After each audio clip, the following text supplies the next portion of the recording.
वायसा प्रालो खबर सिलसिलो जारी खबर शेयर कंदासीं टाउन कमेटी प्रालो में। हर साल जियां हिन साल भी प्रालो में करबला के शहीदन के चेलम के सिलसिले में मातमी जुलूस कढिया विया।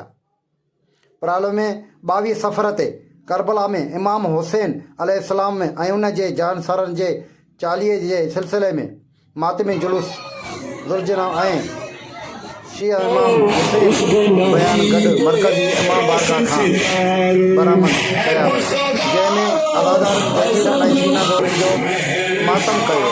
मातमी जुलूस शहर के मुख़्तलिफ़ रूटनि तां थींदे वापसि मरकज़ी इमाम बारगाह पहुची विया, जिते ख़त्म थी। उन मौक़े ते सिक्योरिटीअ जा इंतज़ाम तमामु सख़्तु कया विया।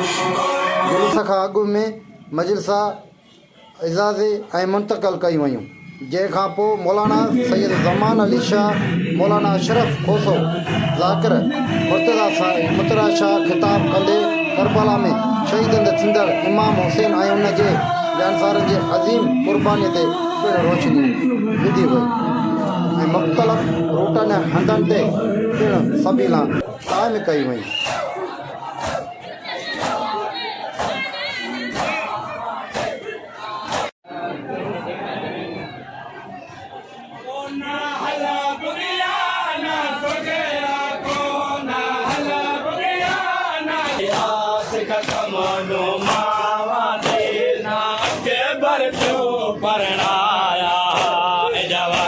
हुसैन ते आया सयास कसम दो मावा देना के बर